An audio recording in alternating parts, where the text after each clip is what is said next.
சீராட்டி மூவேந்தர் பாராட்டி வருடங்கள் ஈராயிரம் கடந்தாலும் இன்றும் கன்னித்தமிழாய் செந்தமிழாய் வாழ்ந்து வரும் மொழி என் தாய்மொழியாம் அன்னை தமிழ்மொழி. அனைவருக்கும் வணக்கம். வ.உ. சிதம்பரனார். தமிழ் பெருஞ்சொல் வ.உ.சி. தனி பெருஞ்சொல் வ.உ.சி. தமிழ் மகனவர் சிதம்பர சிவனவர்.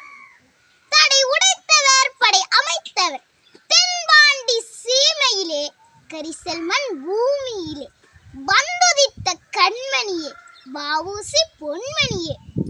நூல்கள் பல கற்றவரே, நுண்ணறிவு பெற்றவரே, தமிழ் புலமை கொண்டவரே, நூல்கள் பல தந்தவரே, அறிவினில் ஆழ்ந்தவர், ஆழ்கடல் வென்றவர், இந்தியன் என்றவர், ஈகையில் உன்னதர், உறுதியை கொண்டவர், ஊர்பணி தொடர்ந்தவர், எண்ணத்தில் சுதேசியர், ஏறுபோல் நடையினர், ஐயமில் சட்ட வல்லுனர், ஒட்டப்பிடார உத்தமர், ஓங்கு புகழ் தமிழர், அவ்வியம் மகன்றவர், அத்தினால் உயர்ந்தவர். நன்றி.